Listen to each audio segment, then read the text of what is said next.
Mirëmbrëma të nderuar shikues dhe mirë se erdhet në Now. Unë jam Greta Topiana. Ditën e sotme do të ndalemi për të diskutuar dhe për të analizuar të gjitha zhvillimet e konfliktit apo atë që quhet sot luftë mes Izraelit edhe Iranit. Ka patur shumë zhvillime nga takimi i së premtes në Zvicër, ku mblodhen disa prej figurave kryesore të disa shteteve evropiane për të diskutuar me homologun e tyre Iranin që të ketë një pushim të kësaj situate, por nga ana tjetër kemi ndjekur edhe reagimet e të tjerëve ndërkombëtar, ashtu sikur se ka qenë reagimi i fortë i Donald Trump, i cili ka qenë ai që thotë që unë do ju jap vetëm 2 javë kohë përpara se të marr një reagim të fortë mbi Iranin. Kërcënim, paralajmërim apo një dëshirë retorik pra politike e Donald Trump për të qetësuar ujrat.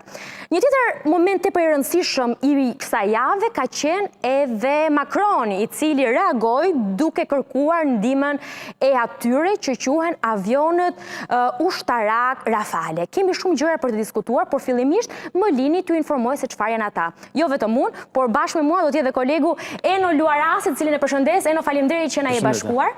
Do kemi mundësi që së bashku të shpjegojmë se si ka qenë deklarata Macron dhe kujt i referohet. Ne kemi dhe një fotografi bashkangjitur dhe një lloj informacioni që her pas here u pa në rrjetet sociale si një mënyrë e mirë që Macron t'i bëjë reklam këtyre avionëve të cilët janë të prodhuar në Francë, dhe nga ana tjetër një nevojë për të ndërhyrë Europa mes konfliktit Iran dhe Izrael.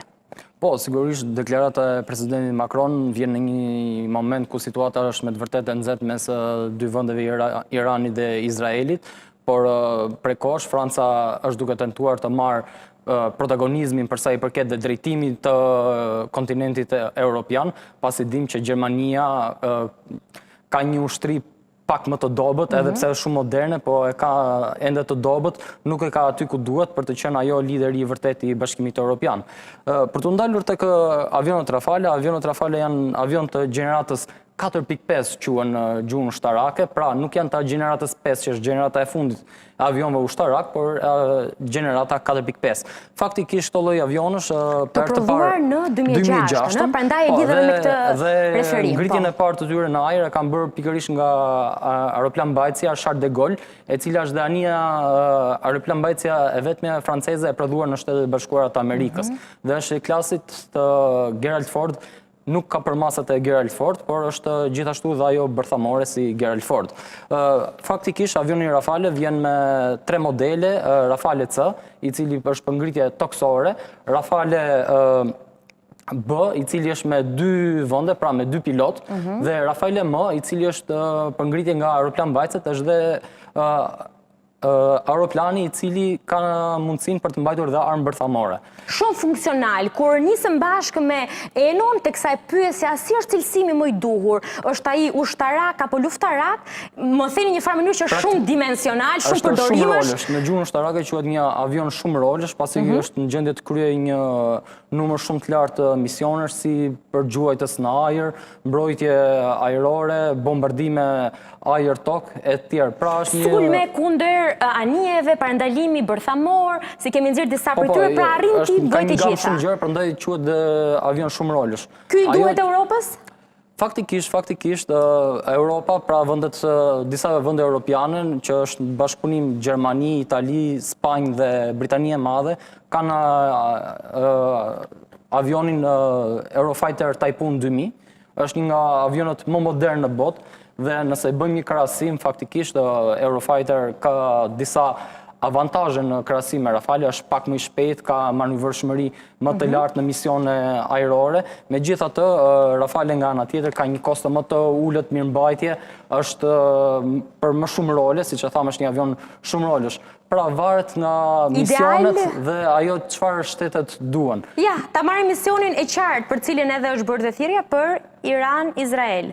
Pra për këtë konflikt të mundshëm. Faktikisht, avionët Rafale, nëse i krahasojmë me avionët e Iranit, janë shumë përpara në teknologji, në armatim e tjerë, pasi dim që flota ajrore e Iranit është me të vërtetë një flotë shumë e vjetër, i përket kohës së Bashkimit Sovjetik, madje, e veçanta është se ka dhe disa avion amerikanë, si quhen F-14 Tomcat, që i përkasin viteve 70-80, po ishe pikërisht koha ku Irani drejtoheshe nga Shahu dhe Irani kishe marrëdhënie shumë të mira me Shtetet e Bashkuara të Amerikës dhe kishe këto avion, por për shkak të izolimit të thellë, ai tashmë nuk i zotron këto avion, por jo për t'i mirëmbajtur dhe madje dhe Shtetet e Bashkuara të Amerikës veti kanë nxjerrë nga funksionabiliteti F-14. Ata, do bëjmë edhe një lloj përshkrimi shpejt dhe të tjerave nëpërmjet grafikëve të tjerë të cilët kemi përgatitur, të raketave dhe atyre të cilët janë duke u përdorur në këtë konflikt mes Iranit dhe Izraelit. Po, kjo që shohim këtu faktikisht quhen Barak Magen. Është një sistem antiraketor izraelit dhe e veçanta është se për herë të para ishte vënë në funksionalitet në 15-16 qershor të 2025 pikërisht gjatë sulmit iranian drejt Izraelit. Ky lloj sistemi Barak Magen i përket një sistemi tjetër që është sistem më i madh që quhet Barak MX dhe është një sistem antiaeror ashtu siç është Iron Dome, Arrow 3, Davis Lynx e tjerë. Po e veçanta është se Barak Magen është i vendosur për mbrojtjen detare dhe është i vendosur në një korvet SAR 6 quhet anija Izrael. Kjo është dhe momenti i lëshimit. Është një sistem i cili punon me rreze të mesme, të gjatë dhe shumë të gjatë veprimi. Praktikisht në datën 15-16 ku është bërë dhe përdorimi i parë i këtij lloj sistemi, 15 qershor që është përdorur sistemi, është lëshuar një nga raketat që ishte me rreze të gjatë veprimi pa raketat me rreze veprimi 70 km. Dim që raketat e këtij sistemi qëllojnë nga 35 km deri në 150 km, pra kanë një rreze jashtëzakonisht shumë të gjerë.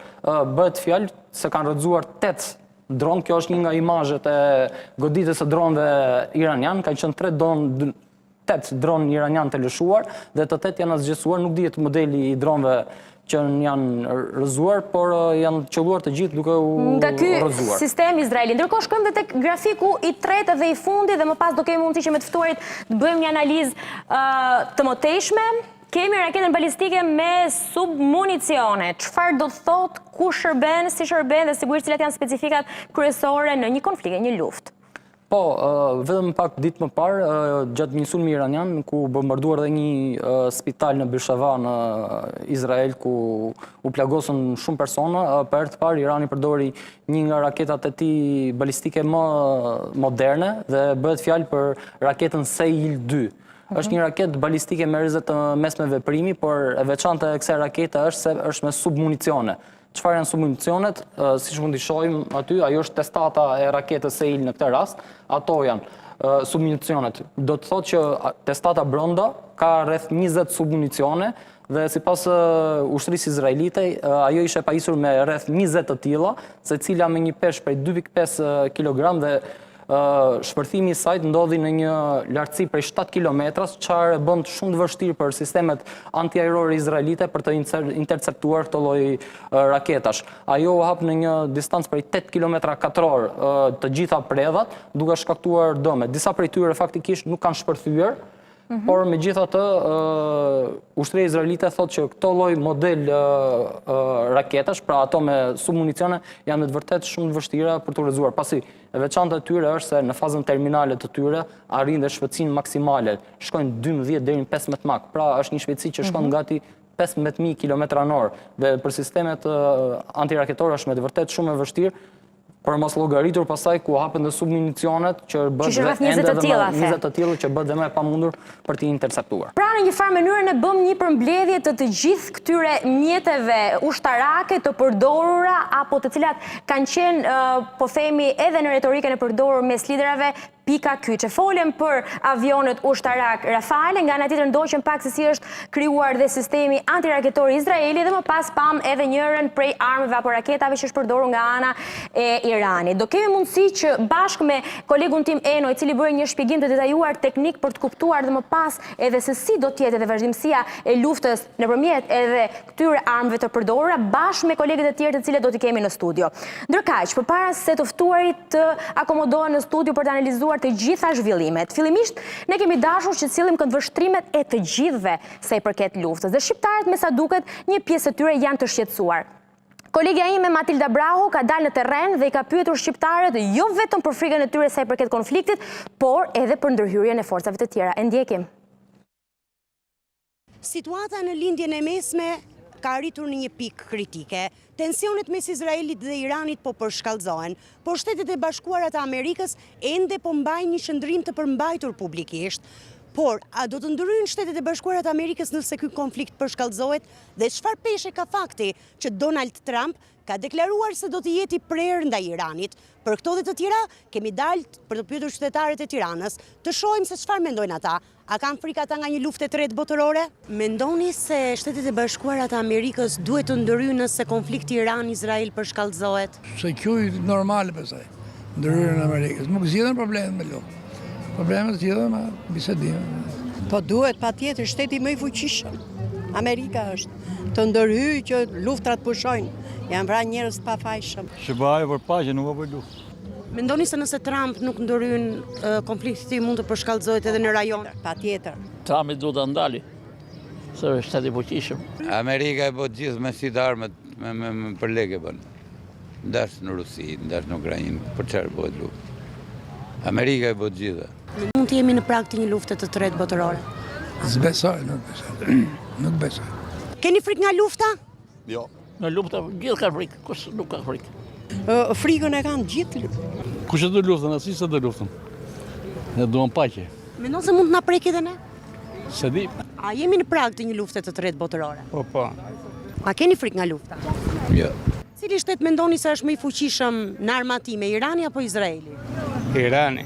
Irani ka, Irani 90 milion, sa Izraeli 7 milion banorë. Kërcënimi mund të jetë më i keq se ka një gjithmonë një luftë nuklear, si mund të them.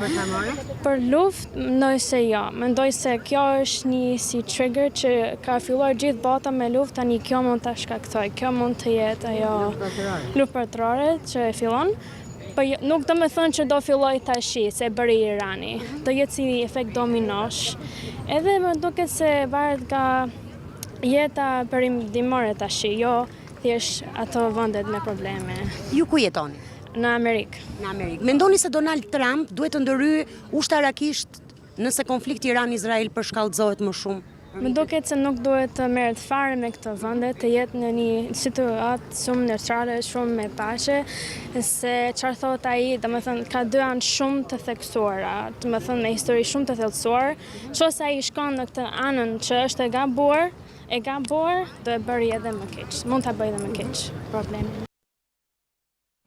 Ndoshta dhe reagimet apo këndvështrimet e qytetarëve shqiptar të pyetur për situatën mes Izraelit edhe Iranit. Pikpamje të ndryshme, disa prej tyre treguan dhe emocionet e tyre personale sa i përket frikës apo jo të gjithë kësaj situate, por ndoshta mendimeve të tyre të ftuarit e mi mund t'japin ndoshta një lloj përgjigje pak më të saktë sa i përket dhe këndvështrimeve që kishin, sa i përket dhe fuqisë që ka njëra forcë apo çështjes se nëse kjo situatë mund të përshkallëzohet, mund të sjellë një luftë rajonale me përfshirjen e forcave të tjera apo një luftë akoma dhe më të madhe, se nuk dua ta cek fjalën luftë të tretë botërore. Edhe një herë përshëndes kolegun Eno Luarasi që tashmë është në studio i ulur për të diskutuar, zotin Artur Meçullari, kapiteni i rangut të parë dhe ish zëvendës komandanti i forcave detare. Përshëndetje, faleminderit. Kënaqësi që ju kemi dhe zotin Gjet Ndoj, historian, faleminderit shumë. Kënaqësi që ju kam të treve në studio. Mirë se u gjet.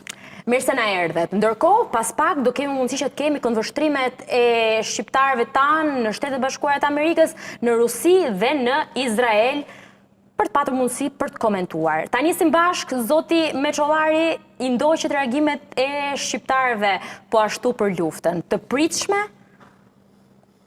Shiko, njerëzit janë të shqetësuar edhe për faktin, sepse e ndjejnë ose duke parë emisione, duke parë shikojnë që, por nuk e përllogarisin do të cili mund të jetë efekti real që ai mund të ketë në vendin tonë.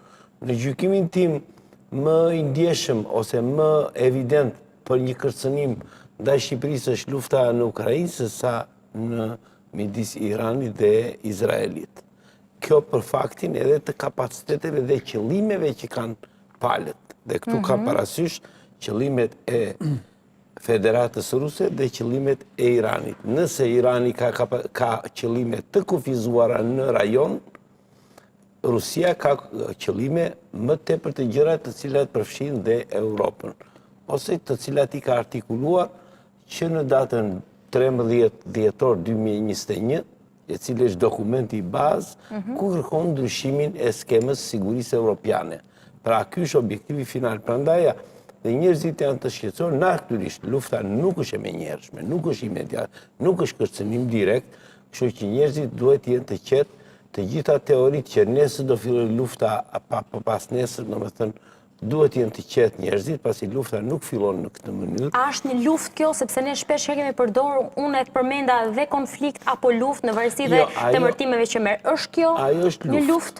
Ajo është luftë sepse në fakt nga pikpamja ushtarake ka nisur procesi ose ajo që quhet overwhelming forces për që kanë kaluar kufit e shtetit. Konflikti ka tjetër kuptim. A ishte kufizuar në qëllime, në objektiva, në armët e përdorura, si dhe në teritore. Kurse, ky nuk është me një konflikt, është një luftë. është një luftë që zhvillohet. Dhe për më tepër, në qoftë se marrim dhe rezolutën 3314 të kartës të Asamblesë Përgjithshme të OKB-s, është një nga 6 rastet e agresionit. Pastaj se kush është agresori mund ta diskutojmë më vonë, që do të thotë jemi në një konflikt ndërkombëtar sipas konventës ndërkombëtare të Gjenevës të vitit 1949. Kemi hyrë në fazën e konfliktit ndërkombëtar. Nuk është thjesht një përplasje e kufizuar ushtarake. Është konflikti armatosur ndërkombëtar, kështu përcaktohet në konventën e Gjenevës.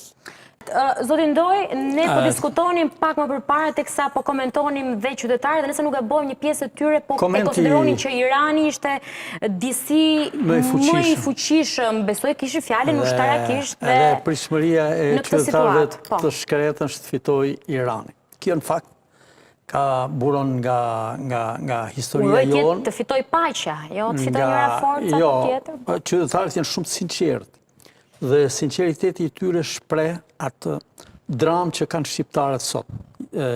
Shumë prej tyre, edhe analistë në për studio, duke komentuar sipas tyre me objektivitet, ato në fakt e paditin veten e tyre, vendosin veten e tyre si palë me Iranin, me Turqinë e tjerë, ndërkohë që shqiptarët janë vend europian, pavarësisht nga procesi de-europianizues që ka ndodhur gjatë 5 shekush perëndëri osmane.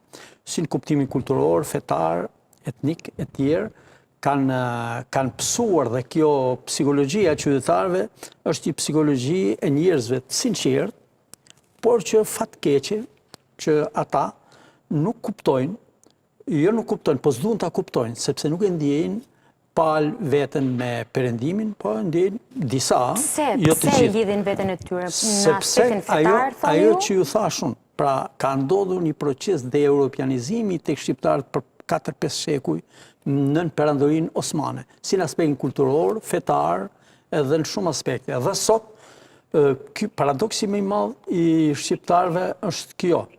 Sidomos e analistët që shkojnë studio dhe e kanë këtë lloj qëndrimi palë me Iranin, me Afganistanin, me Irakun, me Turqinë e tjerë, është më tepër se sa një psikologji dhe një rrahje zemre në favor të këtyre vendeve anti-shqiptare.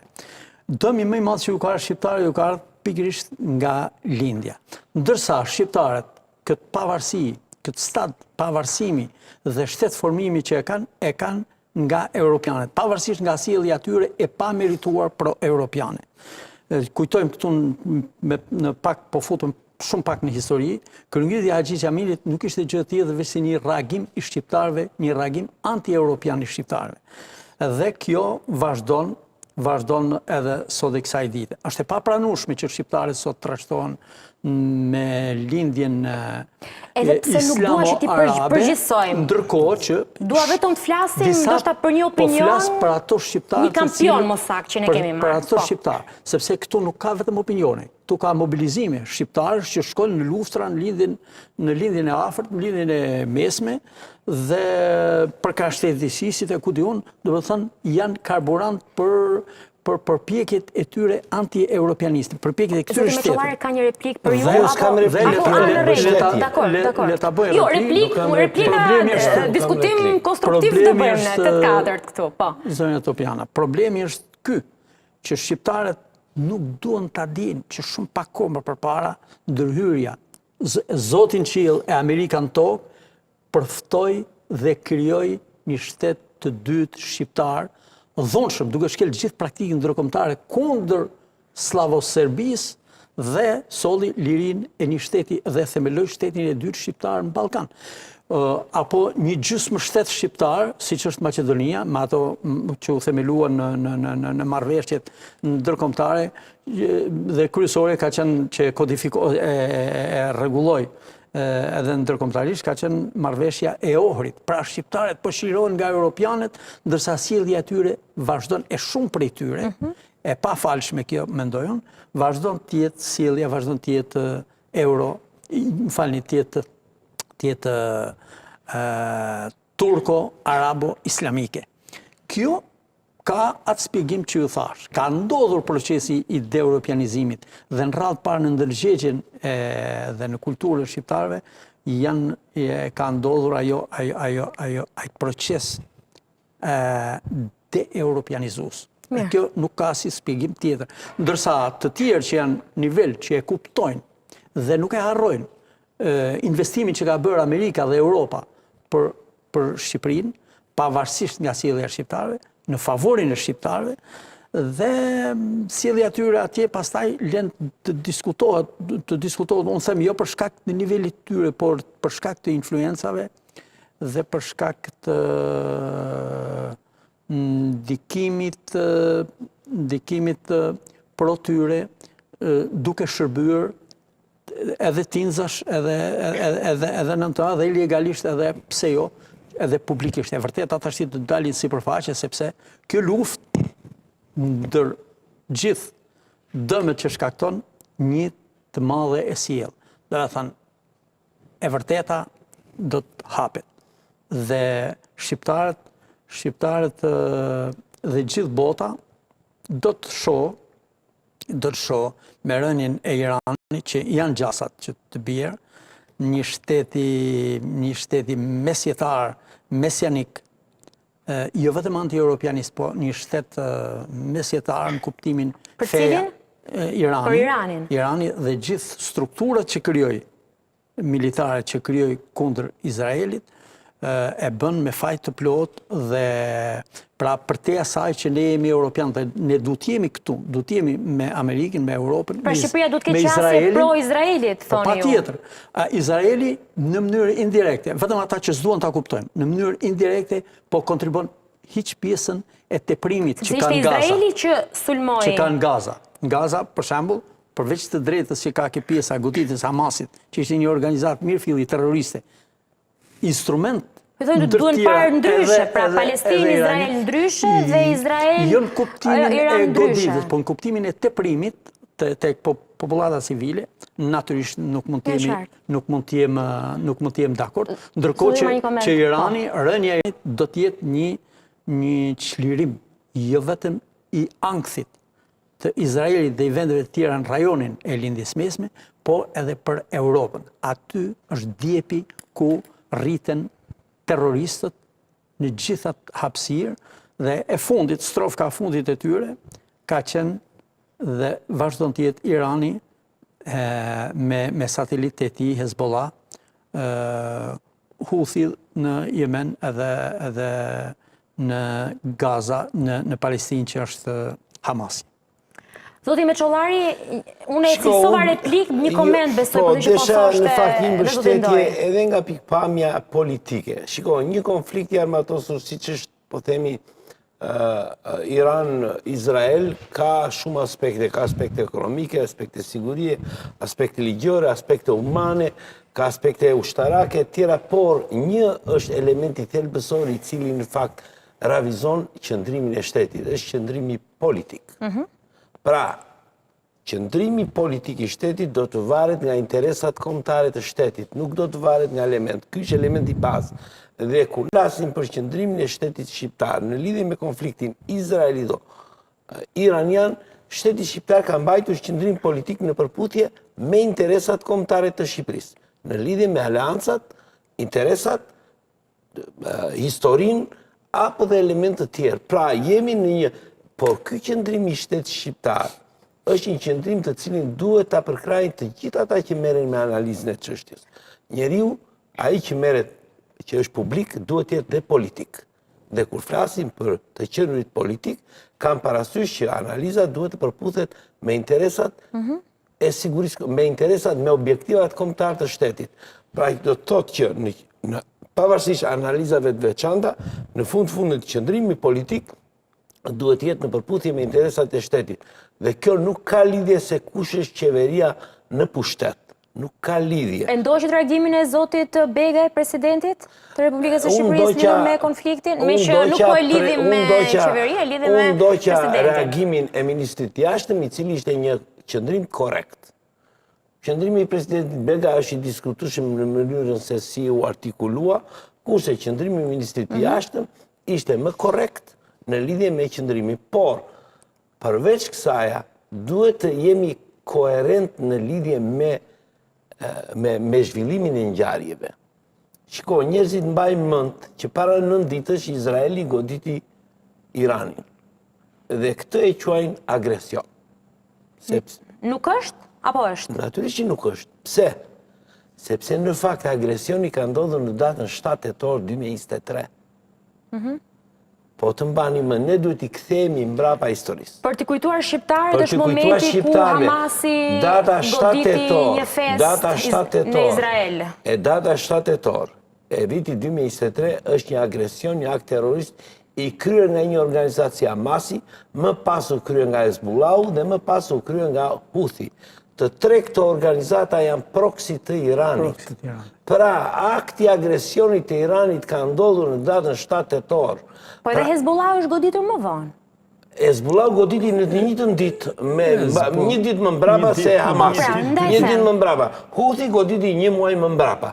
Por akti agresionit, në fakt, edhe pse u kryer nga tre organizata proksi, të cilat nuk janë shtet, nuk përfaqësojnë shtetet e tyre, shtetet nga u goditën, janë organizata të cilat veprojnë në emër të shtetit të Iranit. Dhe agresioni datës 7 tetor 2023 është fillimi i luftës nga ana e Iranit. Duhet të kuptojmë, nëse nuk kuptojmë si ndodhi ngjarja, ne nuk jemi në gjendje ta analizojmë kush e ka legjitimitetin. Arma më e fortë në luftë është legitimiteti. Nuk është as raketa, as bomba bërthamore, sepse legitimiteti të jep mbështetje ndërkombëtare, të jep mbështetje diplomatike, të jep mbështetje publike e tjera, pra të jep moral. Dhe agresioni ka ndodhur në datën 7 tetor 2023. Inteligjenca izraelite, sipas mendimit tuaj, zoti Meçollari, me që na sollet mbrapa në kohë me 7 tetor 2023, nuk arriti ta parashikonte një sulm nga Hamasi. Se do të pyes pastaj edhe zënduar Rase, po nis me ju. Mendoni që nuk ishte i përgatitur Izraeli? Jo të gjitha mund të parandalohen. Deri në momentin kërcënimet i dinte, ju i cekët pak vetë më përpara. Sulmi i Rusisë mbi agresioni i Rusisë mbi Ukrainën. Të gjitha inteligjencat europiane thoshin që nuk do ndodhi. Vetëm inteligjenca amerikane kishte burimet sigurta që do ndodhte. Të gjithë ishin në pritje që nuk do ndodhte. Pra, inteligjenca jo gjithmonë të jep mjaftueshëm, por inteligjenca të jep trendin. Dhe këtu do vim tek çështja tjetër. A është arma bërthamore në dorën e Iranit, në dorën e shtetit të Iranit, të një shtetit të papërgjegjshëm i cili mund ta përdori atë kur është prodhuar arma bërthamore sot është armë e deterencës, që thot e shkurajimit, e kërcënimit, nuk është armë e përdorimit. Shtetet të cilat e zotrojnë e përdorin atë për deterencë, për shkurajimin e kundërshtarit, jo për ta përdorur. Vetëm 2 shtete deri më sot kanë papërgjegjshmërinë në zotrimin e armës bërthamore. Korea e Veriut dhe Irani. Po të shikoni dhe Rusin, sepse po flitet, dhe Rusia e përdor kërcënimin me armët bërthamore. Po deri tani nuk ka asnjë të dhënë që Rusia ka nisur ose ka bërë tentativa për përdorimin e armëve bërthamore. Pra që do të thotë deri tani në pikpamjen e përdorimit të armëve bërthamore ka një lloj përgjegjshmërie. Dhe Irani, i cili në fakt objektiv ka zhdukjen e shtetit Izraelit, kërkon të marrë armë bërthamore. A përbën kjo një kërcënim për Izraelin? A përbën një kërcënim për Izraelin? Në qoftë se ai që kërkon të zhduk si shtet, të eliminojë si shtet, zotron armën bërthamore. Çfarë do të ndodhi? Një shtet i papërgjegjshëm natyrisht do ta përdori. 2 javë, zoti Meçollari, përpara se të kaloj vetë zoti Luarasi, që dua ta pyes pak në detaje, 2 javë i ka dhënë Donald Trump dhe kam ndërkohë shkurtimisht kolegun nga Shtetet e Bashkuara të Amerikës për të kuptuar dhe për të analizuar pak dhe se çfarë thonë dhe zërat në SBA, kështu që për pak sekonda zoti Denjon Drenika, kolegu im gazetar, do të jetë në lidhje live, sepse sikurse përmendë dhe Donald Trump ka ardhur dhe me një deklaratë shumë të fortë, që është e vërteta. Por përpara kësaj, derisa regjia të ma bëj gati dhe kolegun tim, zoti Luarasi, me që pyetjen e drejtove dhe zotin Meçollari sa i përket edhe sistemit antiraketor, të cilin ne e ndoqëm pak më përpara dhe e shpjeguat ju për qenë korrekte se si funksionon në Izrael, mendoni që mund të ishte parashikuar apo ka patur indicje Izraeli, por në një farë mënyrë një situatë të tillë nuk ka qenë, i ka dalë jashtë parashikimeve. Si e shihni gjithë këtë situatë? Po kthehem në 2023, jo për situatat e mëdhenshme. Si çdo shërbim informativ ose inteligjent, edhe Mossadi, e dim që është inteligjenca më e mirë në botë aktualisht, por edhe ata mund të mos kenë burime ose të dështojnë në punën e tyre. Por të jap një kundër shembull. Për shembull, Mossadi në sulmin ndaj Iranit të një javë më parë, ishte ai që ka bërë pjesën më të madhe të punës fillimisht. Ka diktuar të gjitha bazat ku ishin sistemet antiraketore, i ka sabotuar ato me anë të raketave portative dhe dronëve të vegjël, të cilët kanë hyrë nga shtetet e tjera në mënyrë klandestine, ka përdorur inteligjencën artificiale për të bërë neutralizimin e disa sistemeve të mbrojtjes iraniane. Edhe eliminimin e udhëheqësve. Për më shumë edhe eliminimin e udhëheqësve, ku vetëm eliminimi një nga eksponentëve kryesor të programit bërthamor iranian, të gjitha kemi para të foton tek ajo godina ku është dritarja shpërthyer. Sot përmendesh që Izraeli ka përdorur një armë tjetër sekrete të tij, ende nuk dihet arma në fjalë që është përdorur për eliminimin e këtij shkencëtari, por dyshohet se është e njëjta që është përdorur për eliminimin të 9 eksponentëve të lartë. Po flasim për sulmin e bërë para disa ditësh tek generalët dhe shkencëtarët iranian. Dhe është përdorur e njëjta armë për të gjithë për të asgjësuar. Kur themi armë sekrete, flasim për një raket? Mund të jetë një raket ose një dron. Përgjithsisht, dyshohet se është një raket, është si rasti Kasem Sulemanit, nëse keni parasysh, të ekzekutuar vetëm pak vite më parë në Irak, nga Shtetet e Bashkuara të Amerikës. Ai është ekzekutuar me një raket të quajtur R9X, e njohur ndryshe si Ninja. Orientuar nga një UNAS, mos gabon. Po, e kishin diktuar. Raketa në fjalë është e familjes Hellfire, e cila është një raket që përdoret nga helikopteret Apache kryesisht, por në rastin e 9X-it është raket e cila përdor energji kinetike. Pra, është montuar me 7 shpata që hapen në momentin e goditjes dhe ashtu bëhet asgjësimi. Për të parë atëherë u përdor pikërisht në asgjësimin e Kasem Sulemanit, por të dhënat tregojnë që ka qenë një raket tjetër e përdorur për këtë sulm të zhvilluar nga Iranit. Ndërkohë, unë e ceka pak më përpara që ka shumë eksponentë të cilët kanë ndërhyrë apo po ndërhyjnë që me paralajmërime, kërcënime në këtë situatë. E fundit është edhe reagimi që vjen nga Erdogan, presidenti turk, i cili ka shënjestruar në kritikat e tij Netanyahun. Besoj i pritshëm reagimi i Erdogan dhe ka dhe interesa në konfliktin e fjalë, geopolitike. Ajo që po ndodh sot e kapur në këndvështrim më të përgjithshëm. I ka konsideruar dhe si Hitler i dytë. Dakord. Po, për dhënë informacion për të janë detaje, po që i takojnë një konteksti, duhet të jemi të qartë në ndërtimin e një konteksti. Turqia pashmangshmërisht është e përfshirë në interesin, është vendi më interesuar për të ditur fatin e kësaj lufte që ka nisur. Pra, po llogarisim në një anë që Turqia nuk do të përfshihet në luftë. Marrim rastin, dhe kjo nuk është absolute, mund të përfshihet një kohë më pasaj, por marrim rastin që nuk do përfshihet sepse është antar i NATO-s e tjerë. Turqia është vendi më i interesuar në rajon, sepse ajo po ndjen në fakt goditjen e Iranit e njerëz prej fuqisë rivalit Turqisë në rajon. Por që nga ana tjetër, duke qenë një fuqi e madhe kundërshtare drejt për drejt kryesore me Izraelin, do të reduktohet influenca hegemoniste e fuqive që bëjnë ligjin ose kanë influencën më të madhe sot në rajonin e lindjes mesme. Largimi i Iranit nga skena dhe nga rënja e autoritetit të tij si një vend i fuqishëm në rajon do të reduktonte dhe do të automatikisht do t'i kalonte fuqia kryesore dhe autoriteti kryesor do ta përfitojë Izraeli.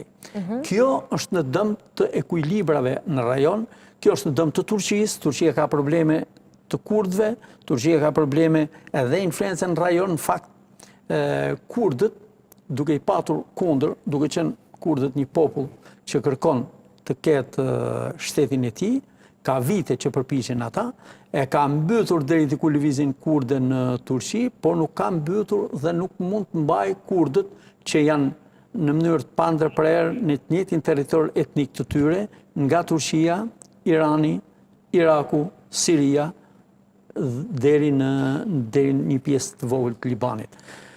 Problemi kurd në Turqi është një problem shumë i madh potencialisht, sepse kurdët kanë rastin më të mirë sot në një goditje të rëndë të Iranit, kanë dhe Siria edhe ajo ka rënë. Kurdët janë në ditët e tyre më të mira për të prekur ëndrrën e tyre për të bërë shtetin e tyre. Ndërkohë që Turqia, kjo është hapja e kutisë Pandorës për Turqinë, sepse Turqia ka mbi 10 milion kurd në një territor etnik të pandërprerë me Iranin, me Irakun, me Sirinë, deri afër Izraelit. Nga ana tjetër, Izraeli i fuqishëm pas kësaj, do të thënë presupozohet se do jetë shumë i fuqishëm se tani edhe më me autoritet në rajon, është aleat dhe mbështet fuqishëm çështjen kurde, për interesat të saj gjeopolitike. Sepse krijimi një shteti kurd, mendoj unë, në lindjen e mesme, një aleati të fortë të Izraelit, krijon një detant, krijon një ekuilibër krejtëri në rajon, ku Turqisë i minimizohet autoriteti i saj, edhe nëse nuk do të ndodhte, unë shpresoj dhe besoj, që kurdët do ta fitojnë lirinë në gjithë hapësirën e tyre, pavarësisht nga përpjekjet që ka bërë Erdogani duke shuar Partinë Komuniste të Kurdistanit me Öcalanin në Turqi, por pjesën tjetër jashtë Turqisë ai nuk e kontrollon dot. Unë them që do të jetë një minë me sahat për autoritetin edhe për sigurinë kombëtare të Turqisë. Për sigurinë kombëtare të Turqisë. Po. Ndërkohë që po fliste përfundimi me sukses i Izraelit, që ka gjasa të ndodhë, sepse janë edhe faktorët madhor pas Izraelit, janë Shtetet e Bashkuara të Ri, është dhe Europa. Me Iranin e keni parë, nëse në Gaza Europa është diferencuar në qëndrimit e tyre, pothuajse të gjithë janë diferencuar me Amerikën, nuk kanë qenë drejt për drejt dhe i kanë thënë edhe e kanë kërcënuar Netanyahu që të ketë një dorë më pak të shtrirë për goditjen veçanërisht të popullsisë civile aty. Kurse Irani shihni një marrëdhënie tërësisht ndërsa Irani krijoi një kompaktësi mes Europës dhe Amerikës, sepse vërtet është armik i rrezikshëm dhe me ndikim shumë të madh dhe në Europë. Kështu që unë them është e sigurt humbja e Iranit në këtë pikpamje dhe Turqia natyrisht ka shqetësim shumë legjitim dhe nuk e bën as për propagandë, por e bën nga halli dhe nga shqetësimi që ka në lidhje me stabilitetin dhe sigurinë kombëtare të Turqisë. Zoti Veçollari, me që sapo e kemi lidhje me SBA-n, më lini që ta kaloj fjalën më një herë atje dhe më një herë do vazhdojmë analizën tonë. Ju e përshëndes edhe një herë zotin Denjon Drenika, kolegun tim nga Shtetet e Bashkuara të Amerikës. Përshëndetje. Kënaqësi që ju kam në këtë lidhje, ne po diskutojmë pak për gjithë situatën me shumë zhvillime, të cilat nuk i përmbledh dot me shumë pak fjali tek ju, por sigurisht do vim te pjesa më e rëndësishme tek një farë ultimatumi që presidenti i Shtetit Bashkuar të Amerikës, vendit ku ju po jetoni, i ka dhënë Iranit për që dhe mos ta përshkallëzoj situatën në fjalë. Si janë pritur reagimet e Trump në Amerikë dhe sigurisht shumë kurioz për ta analizuar nëse shihet si një formë kërcënimi, paralajmërimi apo si një dozë retorike në retorikën politike që situata të shkojë një hap më pas. Pra një kërcënim jo i mirëfillt në të vërtetë. Unë besoj që retorika këtu nuk mund të shmanget, pavarësisht se pika kyçe mbetet parandalimit që i duhet bërë Iranit, pavarësisht nëse i ka të vërtetuara përgatitjet apo afërsinë për ta kryer, për ta prodhuar përfundimisht bombën bërthamore. Për mua është e rëndësishme që Irani si pjesë të quajturit boshti i skeqjes duhet parandaluar dhe kjo nuk duhet kapur fare nga pikpamja fetare. Njerëzit janë të lirë të besojnë kudo që duan, mirë po kur një shtet, rasti konkret Irani përbën kërcënim për një shtet tjetër, rasti konkret është Izraeli, apo për gjitha zhvillimet, mos harrojmë që Irani ka financuar Hezbollahun, ka financuar Huthiut, ka financuar Hamasin, pra ka qenë një problem i vazhdueshëm. Irani luftoi 8 vjet me Irakun dhe ndoshta në këtë pikpamje ajo retorikë është shoqëruese e pikës rëndësishme për t'u parandaluar. Sa pritet dhe si pritet. Padyshim që zërat mund të jetë ndryshme edhe në nivelet politike, qofshin edhe kongresmen apo senator, padyshim që mund të ketë qëndrime të tilla që të jepet një mundësi paqes dhe kjo është absolutisht e rëndësishme, mirë po ke përballë dikë që këtë paqe edhe pse për vite me radhë mund ta vendosë, nuk e bënte. Vazhdon të sillej me agresivitet, financonte këto lëvizje që thash edhe të tjera gjatë gjithë kohës, ka pasur angazhim të shpërfaqshëm të vazhdueshëm për zhdukjen e shtetit Izraelit, pra kategorikisht refraktar, refuzues të ekzistencës edhe të një shteti tjetër që mund mos jetë si ty, ti mund mos kesh marrëdhënie, ti mundesh të mos e njohësh, por ti nuk mundesh që të thuash do ta zhdukim Izraelin, bie fjala dhe të jetojmë vetëm ne. Nëse dielli ngroh për gjithë, mund të ngrohë edhe për hebrejt, mund të ngrohë edhe për arabët. A ka mundësi paqja të vendoset me një Iran të tillë? Unë besoj që pavarësisht faktorëve apo rrethanave që ishin krijuar në mos sot nesër, ky zhvillim do të vinte. Pritshmëria e politikës, nëse flasim për ndoshta ja 2 javë kohë, sa çka thënë presidenti Trump për të dhënë një shans tjetër paqes, mund të ketë ndryshime. Unë besoj se kjo është më tepër një kohë përgatitje për të shpërthyer një herë mirë. Lëvizja e bombarduese për të shpërthyer një herë mirë Amerika për të ndërhyrë apo për të shpërthyer konflikti? Në Iranit me shpërthim më njëherë këtë kuptoj dhe unë besoj se ndoshta do të kemi në një operacion të tipit të eliminimit të Qazim Sulejmanit, pra të gardës revolucionare islamike në 2020-ën, pra që mund të jetë një operacion që do eliminojë ndoshta edhe Ayatollahun, apo siç ka eliminuar gati 20 apo 22 komandantarë. Pra do të ketë një operacion që do të jap fund atij regjimi dhe padyshim pyetja kryesore unë dëgjova me kërshëri është edhe nga pikpamja gjeostrategjike sa të gatshëm janë ata për të njohur kurdët. Pra sa do të ndikojë kjo, siç ndodhi me kurdët e Mosulit, pra që pati probleme të mëdha nga Turqia, siç ndodhi me kurdët të Irakut, siç ndodhi me kurdët e Sirisë.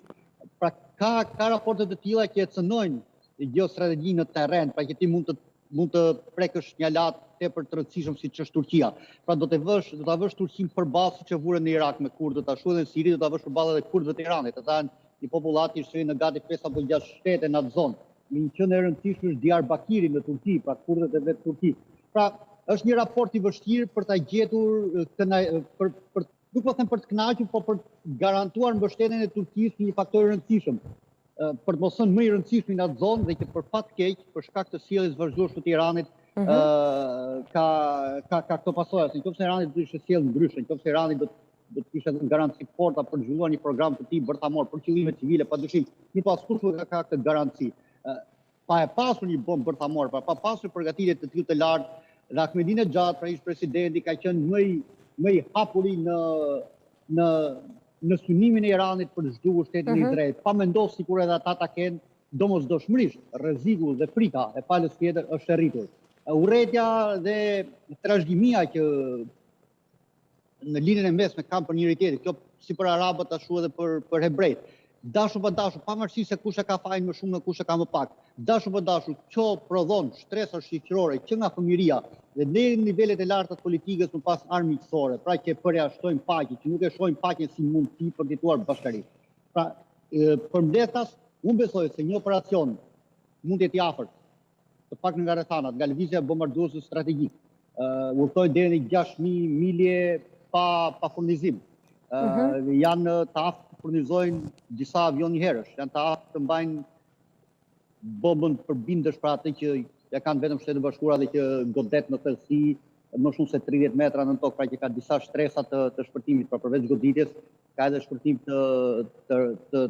të kohës kur e ka qarë sipërfaqen e tokës, pra kur është futur. Pra bëhet help për Fordon, pra për të bombarduar ato objekt strategjik të Iranit, bërthamor. Pra unë besoj se kjo do të jetë një pikë e rëndësishme që mundet Shtetet Bashkuara, ndoshta pritshmëria ishte, pak në pritshmëria analitike ushtarake, që përgatitet mund të përfundonin për shpejt, por për të marrë një vendim, presidenti Trump ka thënë më pëlqen të marrë edhe 1 sekondë përpara se gjërat ndodhin. Mbetet për të parë. Faleminderit edhe një herë të Ndrenika, duke qenë se dhe ju ndërpreva nga udhëtimi juar, por si gjithmonë me dëshirën e madhe të gjithë shqiptarëve kudo që i kemi për të përfshirë dhe për të kontribuar në bisedat tona edhe këtu drejt për drejt në Shqipëri. Faleminderit edhe një herë, ju përshëndes. Ndërkohë, do kalojmë një herë të zoti Meçollari. Zoti Meçollari, duke qenë se folën pak edhe për kurdë, dua të ndalem pak lidhur me mujahedinët në Shqipëri, të cilët janë të strehuar në Manz. Mendoni që kërcënimet e fundit apo hakerimet e bëra nëpërmjet sistemit iranian vjen si një lloj hakmarrje për një grup mujahedinësh të strehuar në Shqipëri? Jo vetëm për mujahedinët, por edhe për pozicionin e Shqipërisë në lidhje me konfliktin.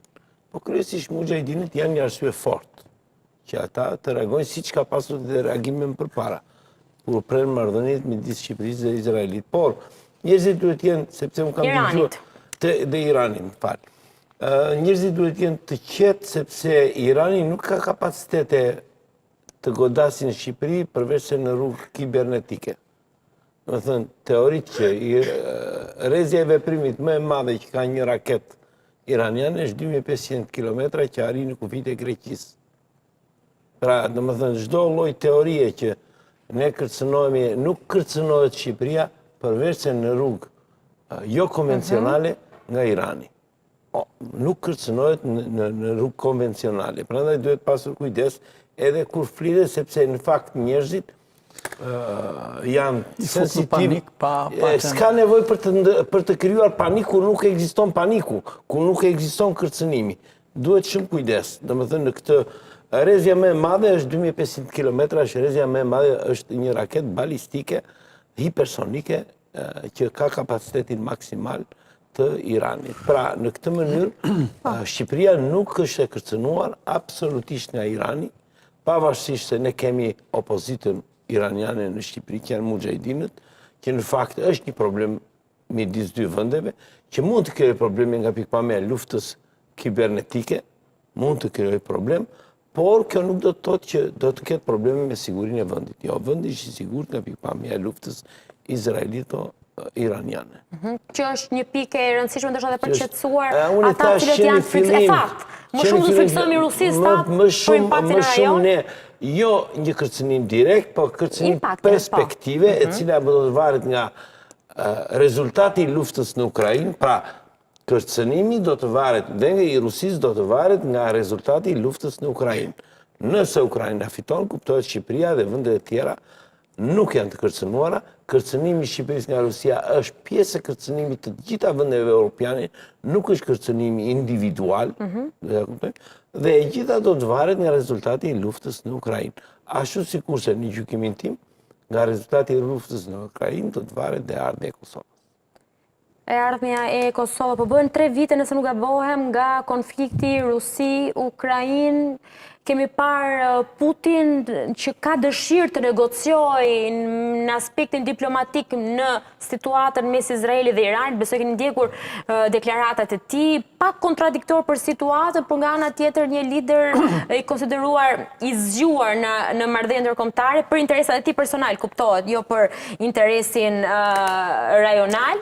Nga ana tjetër thotë që unë me Zelenski nuk komunikoj, do ta prit dot negocimin për shkak se ai nuk është një lider legjitim. Kjo e lidh pak edhe me çështjen e zgjedhjeve që tashmë ka përfunduar mandati, por kush e të jashtëzakonshme nuk bën zgjedhje politike në Ukrainë. Ka një tendencë për të thënë që në çdo kohë mund të bëhen negociata. Jo, negociatat në luftë nuk bëhen në çdo kohë.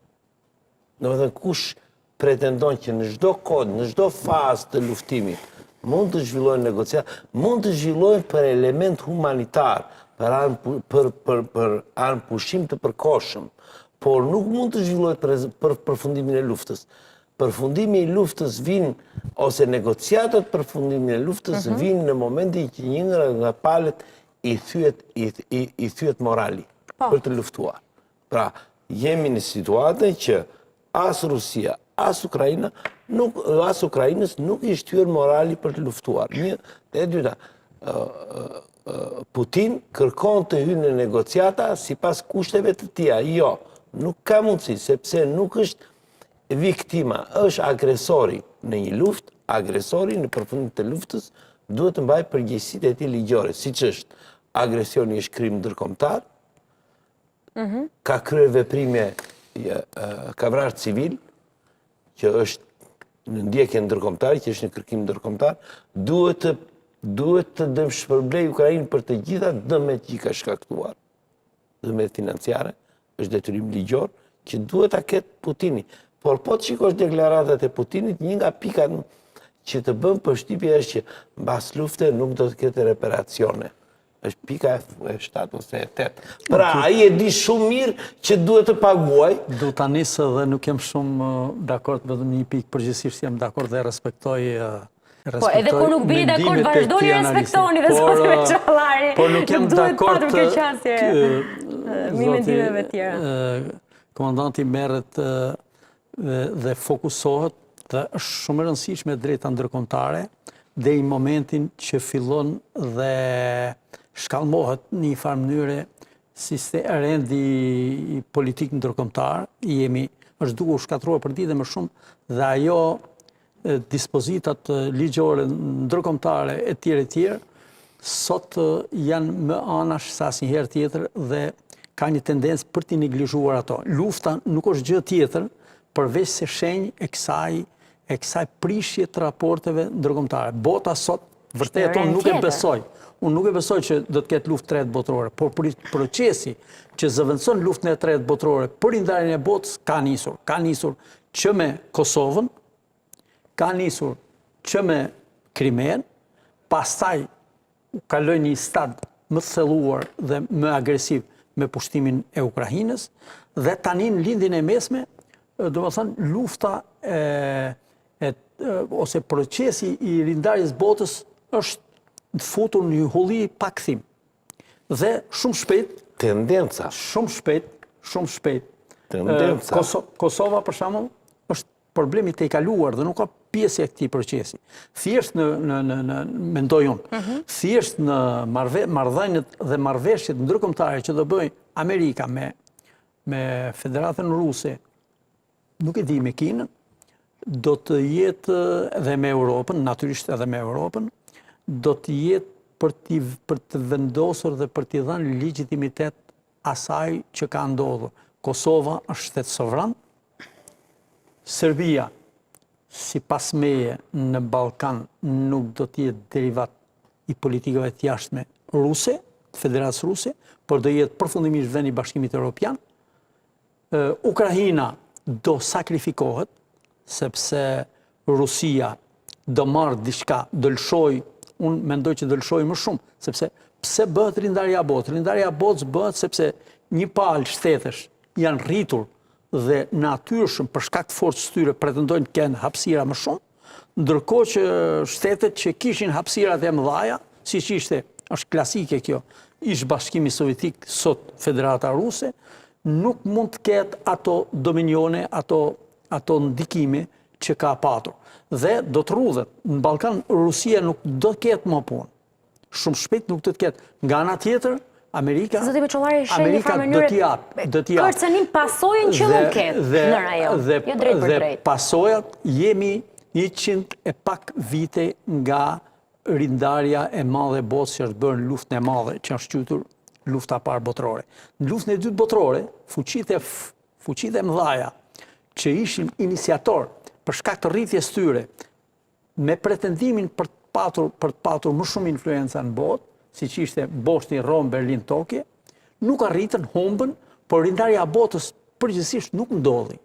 Pra kishte një kërcënim, kishte një luftë, jo një kërcënim, një luftë të madhe, e cila përfundoi me pretendentët për ta rindarë botën, është një dështim i tyre, dhe sot jemi në fazën e tretë të rindarjes botës, në fakt në fazën mirëfilli, në fazën e dytë, se që nga lufta parë botërore, bota ka ndryshuar, shtetet ka ndryshuar peshën specifike në marrëdhëniet ndërkombëtare. Është hegemon SBA-ja në këtë rendëri? Dhe sot SBA-ja është i vetmi shtet nga garda, nga pjesa e shteteve të fuqishme që ka ruajtur autoritetin, ndërsa nga të dobtit është ngritur Kina, që ishte rreth 2% e vëllimit botëror të ekonomisë në vitet 80 dhe para viteve 80, një vend i dobt ekonomikisht, ndërsa Bashkimi Sovjetik që kishte rreth 19% të vëllimit botëror të ekonomisë, natyrisht jo në aspektin teknologjik se sa në aspektin e volumit, sepse është një vend me rezervat më të mëdha në botë natyrore, sot është 2%. 2.3% që krahasohet me Italinë, GDP-ja e Rusisë, e Federatës Ruse, është afërsisht me Italinë dhe me Brazilin. Pra, kemi një Brazil që nuk duke kurkund, një vend me një ekonomi shumë të vogël, kishim një Itali me 5.7-6% vëllimit botëror të ekonomisë, sot e kemi 2%, por Italia është tjetër gjë. Giorgia Meloni e pozicionuar mirë në marrëdhëniet politike. Është tjetër gjë sepse Italia pjesë e Bashkimit Evropian dhe kemi një makroshtet që sfumon dhe nuk është jashtë ekspozuar për të paguar asgjë nga kjo rrethan e të kurrjes ekonomike të Italisë, apo dhe vetë secili prej vendeve europiane. Ndërsa Kina ka pretendime të rrisë autoritetin, sepse është rritur si shtet, dhe pretendon se... Me Tajvanin thoni, pra me shtetet që një farë mënyrë ka... Ajo pretendon ka pretendimet e saj për shtryrje? Pretendon deri në Amerikë Latine, ka investime shumë fuqishme. Kina? Po Kina ka investime në Europë dhe dën autoritet, nuk është gjithçka pushtim. Dhe më thënë, ne nuk duhet diskutojmë që shtetet kanë pretendime vetëm ta pushtojnë. Ajo kolonializmi i vjetër, paka shumë ka marrë fund, ka forma tjera të influencës në ndikimit ekonomik, politik, ushtarak, diplomatik e tjere. Ndërsa, sot pra, ajo që do të japë është Federata Ruse. Pavarësisht duket si gogoli, ajo do t'jap, por do t'jap me një arsyetim, do t'jap deri aty sa nuk i cënohen... Do lëshoj territore? Nuk i cënohet, po patjetër që do lëshoj zona influence. Balkan, Rusia në Balkan vazhdon të ketë, edhe sot. Se ka njohur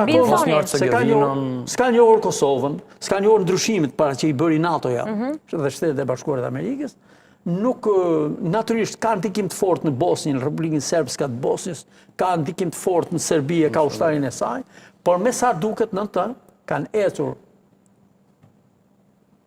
bisedimet dhe unë them që ka një lëvizje dhe Shtetet e Bashkuara të Amerikës dhe Federata Ruse, edhe Kina deri diku, e din sakun deri ku do të shkojnë, por që do të justifikohen dhe që të veprimet dhe marrëveshjet të bëhen pas disa luftrave rajonale.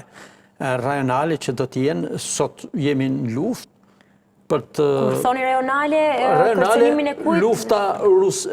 Lufta Izrael me Iranin është luftë rajonale. Luftë rajonale, e dëgjut Trumpin që tha, du t'i lejmë luftë, edhe t'i shofim i qikë, ku janë? Tha për Ukrajinë. Tha edhe për Ukrajinën me Rusin, po pak më vonë e tha dhe për këta le të vazhdojnë. Besoj Ukrainën dhe Rusinë e panë 3 vite, nuk besoj se i duhet më shumë kohë. Jo, Ukrainë si jep mesazhin, më falni, Rusisë. Federatës Ruse i jep mesazhin që çdo ditë luftë besoj. Është shqetësuese. Se Trumpi bëri deklaratën që për 24 ore. Ajo një sinjal që i tërheq vëmendjen Rusisë që mos pretendoje aty ku mendon, se nuk është më ajo Rusia që ka qenë. Është një Rusi e vogël dhe duhet të jetë realiste në pretendimet e saj. Prandaj i thot në momentin që dënë të marrë protagonistin Rusia për shkuar në Iran, për shkuar luftën me marrëveshje tjerë, i thot ti e ke një mundësi të bësh marrëveshje me Ukrainën. Pra se ke fuqinë dhe në linjën e mesme s'ke punë. Dhe nuk do të ketë punë Rusia në linjën e mesme. Pavarësisht nga kërcënimet e nga nuk do të kërcënojë, ka do futen si negociator. Po s'mundet të kërcënojë. Në lindjen e mesme, konfliktin në lindjen e mesme nuk ka shtet i cili mund të negociojë përveç Shtetit Bashkuar. Sepse? Është shkërmoqur ekuilibri. Po marrim Turqinë. Turqia ofroi, por në të njëjtën kohë presidenti Erdogan anatemoi qeverinë e Izraelit. Që të bësh negociatorin duhet të jesh mbi palët. Duhet të kesh disa cilësi. Në konflikt interesi. Nuk mund të jesh në konflikt interesi dhe të bësh negociatorin. Prandaj, ashtu sikur se dhe Putini nuk mund ta bëjë negociatorin. Duhet të kuptojmë që çështja e lindjes mesme është pak e ndërlikuar, por përsëri ne duhet të kuptojmë cilat janë objektivat dhe si mund të arrihen. Objektivi, po ta shikojmë me vëmendje, objektivi është asgjësimi i kapaciteteve bërtamore të Iranit. Pra ky është objektivi. Po pse duhet ta ndërmerrte Izraeli? Atëre. Të hap. Është më i kërcënuar, brenda rajonit. Shiko, duhet të kuptojmë sepse nga ana tjetër thoni që Irani nuk do ta Jo, Irani është qeveri e papërgjeshme, e ka deklaruar. E bashkë me Korenë e Veriut, e kuptova qartë. Pyetja shtrohet e tillë, nëse Irani do ta ketë, a do ta përdori kundër Izraelit, cili është probabiliteti? Do ta përdori. Unë them do ta përdori. Do ta përdori. Po. Tash ti, çështja është, do ta lëm derisa ta prodhoj dhe pastaj të shikojmë do ta përdori apo duhet të eliminuar përpara se ta prodhoj. Pra jemi në kushtet e një ka tre teori të vetëmbrojtjes, është vetëmbrojtja parandaluese, është vetëmbrojtja paraprake. Pavarësisht se këtu përdoret termi vetëmbrojtje paraprake, pra preemptive self-defense, në fakti që kemi të bëjmë me armë të dëmtimit në masë, nuk jemi në kushtet e preemptive self-defense, po jemi në kushtet e anticipatori self-defense. Pra, vetëmbrojtja parandaluese. Jemi në kushtet e vetëmbrojtjes parandaluese. Ndaj sulmoj, thoni ju, Izraeli ditë më parë. Dhe vetëmbrojtja parandaluese, pavarësisht se nuk është e kodifikuar në drejtë ndërkombëtare, është e pranuar si një drejtë legjitime. Dhe pra, çështja është, pyetja është e thjeshtë, do të presim sa ta prodhoj, apo do t'i shkatërrojmë arsenalin bërtamor pa e prodhuar. Shumë njerëz mund të thonë duhet ta lëm sa ta prodhoj, ose sa të bëhet gati për të goditur. A ke kohë të mjaftueshme në këtë moment që ti t'ia zgjesosh arsenalin bërtamor nëse ai e ka efektiv? A ka prova të mjaftueshme nga ana tjetër që Irani është duke prodhuar? Dhe nëse jo, a duhet të mbajtur përgjegjësi nga ana e Izraelit? Duke marrë organizatat ndërkombëtare, duke marrë të gjithë shtetet, një gjë është e sigurt, që ai është duke prodhuar armë bërthamore. Konflikti midis organizatave dhe shteteve është cila është faza, në cilën fazë të prodhimit gjendet. Është saktë? Sipas agjencisë atomike, Irani ka arritur ta pasurojë deri në 90%. Pra aktualisht është në gjendje ta prodhojë. 9 deri 22 testata mund të prodhonin për pak muaj. Sa kohë duhet, sepse që po prodhon armë bërthamore nuk e vë njeri në dyshim. Thelbi sa kohë duhet ta bëjë efektive për të goditur.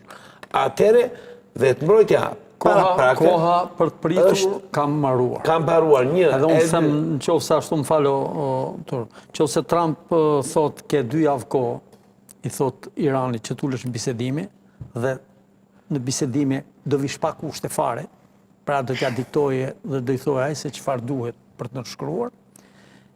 Unë them bëhet për 2 arsye kryesore. E para, ajo që u tha, që ajo të vendos trupat aty ku duhet për të nisur një sulm sipas një plani goditje rufet. Janë dërguar sot avionët bombardues strategjik faktikisht. Diego Garcia po mbërin, janë 4 avion që janë dërguar. Dhe pra e donë kohën e vetë, dhe ajo e la që brenda kohë do t'jenë gati për të ashtu. Nga ana tjetër, unë them që ai mendon që është një probabilitet për ta goditur pa ndërhyrë Amerika, për ta goditur Izraeli dhe për të goditur për qenë efikas në goditjen e objektivave pa ndërhyrë. Ai përmendi diçka. Trumpi përmendi diçka dhe në lidhje me atë që ne dhe mund të mos sulmojmë, po t'i japim Izraelit atë çfarë është e nevojshme. Ajo çfarë është e nevojshme, ka ndodhur edhe bomba, një ngjarje dhe goditje. Ka një element tjetër që duhet kuptojmë, ka një element dje, ka ndodhur bisedimet. E natyrisht, në Gjenevë. Po, në vizitin e premte, dje. Në qoftë se presidenti Trump do të merrte një vendim për të sulmuar, do të ishte në erë bisedimet. Kuptohet, Komiteti Ndërkombëtar kërkon të japi të gjitha shanset për të ezauruar mundësi, ose për të ezauruar, ose për të Irani të deklarohet si jo bashkëpunues në negociata për çështjen e armëve bërthamore. Pra duhet të ezaurohet e gjithë për 3 vendet e Bashkimit Evropian vendosën. Trump injoroi marrëveshjen ose bisedimin. Injoroi, por në një Irani, përfaqësuesi i Iranit tha nuk beson te europianët, na don ne. Sepse do të thënë për ta bërë pa vlefshëm gjithçka që mund të kenë biseduar. Jo, edhe një çështje tjetër. Ai tha që na bisedon sepse në fakt një gjë është e vërtetë që duhet ta pranojmë që përveç se Bashkëkohrat e Amerikës askush nuk mund të negociojë në çështjen e armëve bërthamore të Iranit. Kjo të paktën ka 15 vjet që vazhdon dhe Shtetet Bashkuara kanë qenë. Por, nga ana tjetër, po shikojmë, kemi dhe një retorik ndryshe dhe të ministrit të jashtëm të Iranit, i cili thanë jemi gati të bisedojmë me Shtetet Bashkuara me kushtet në ndërpritjen sulmet e Izraelit. Pra, jemi në kushtet që kemi një ndryshim, nuk është ndryshimi madh, por kemi një ullje të tonit të qeverisë iraniane në lidhje me bisedimet. Ndryshim shumë i madh. Gjithsesi. Se në fillim tha tash s'ka marrëveshje. S'ka marrëveshje. Sa është pa lhumse Irani. Do shkojnë pa lhumse në bisedën e ndërkohë nuk e thot më. Sepse koha e uljes në negociata, pa veprime luftarake, unë mendoj që ka mbaruar. Pra nuk mundet Irani duhet të mbahet në presion të vazhdueshëm që të ullet në negociata. Për është ajo që thash, në qoftë se një nga palët nuk shuan vullnetin për të luftuar, atëherë nuk ullet në negociata. Irani ka 15 vjet që kërkon të fitoj kohë. Dhe kjo tentativ për të kërkuar uljen me Shtetet Bashkuara dhe pushimin ose mosgoditjen e Izraelit, natyrisht për mua është një tentativ për të fituar kohë. Komiteti Ndërkombëtar nuk duhet t'i japi kohë. Duhet t'i kërkoj negociata në kushtet e presionit, në kushtet e goditjes maksimale ndaj sistemeve bërthamore iraniane. Dje është goditur mbrëm, është goditur një sistem bërthamor. Nuk ka pasur rjedhje, është goditur mbrëm, ka ndodhur ajo që ne themi që ka thënë me kryeministin Netanyahu përpara 3-4 ditësh, hapësira ajrore e Irakut e Iranit është plotësisht e lirë dhe aviacioni iranian, izraelit ka superioritet absolut ajror. Në Teheran e se nuk e boa, apo në gjithë Iranin? Dje kanë hyrë 50 avion, kanë goditur me 100 raketa dhe nuk ka pasur asnjë kundër përgjigje nga ana e Iranit. Pra që do të thotë që po ta shikojmë me vëmendje, goditjet kryesore janë leadershipi ushtarak, instalimet bërthamore, instalimet balistike, këto janë 3 elemente dhe kundrajrore, dhe instalimet kundrajrore të cilat sot janë eliminuar. Pra jemi në kushtet kur Irani duhet të vihet në presion maksimal, jo diplomatik, por dhe ushtarak, për të ulur në negociata pa kushte në lidhje me armët bërthamore, me zhvillimin e armëve bërthamore që po kryen. Zoti Luarasi, dua të ndalem dhe t'ju pyes më tej dhe në aspektin teknik edhe të armëve të mundshme të cilat po përdoren në një farë mënyrë. Zoti Meçollari tha që qielli iranian është i pushtuar nga izraelitët për në aspektin e kontrollit dhe raketave dhe avionëve të cilët janë në mbikëqyrje, por do mlini zotrin të shkojmë dhe në pak sekonda publicitet tepër të rëndësishme edhe për emisionin. Por vetëm shumë pak sekonda, sepse pas pak do të jemi këtu dhe me lidhje të tjera. Do jemi në lidhje live në Rusi, por dhe pas pak edhe në Izrael për të marrë disa, po themi, grimca të situatës edhe atje se si po perceptohet e gjithë situata në fjalë. Kthehemi pas pak.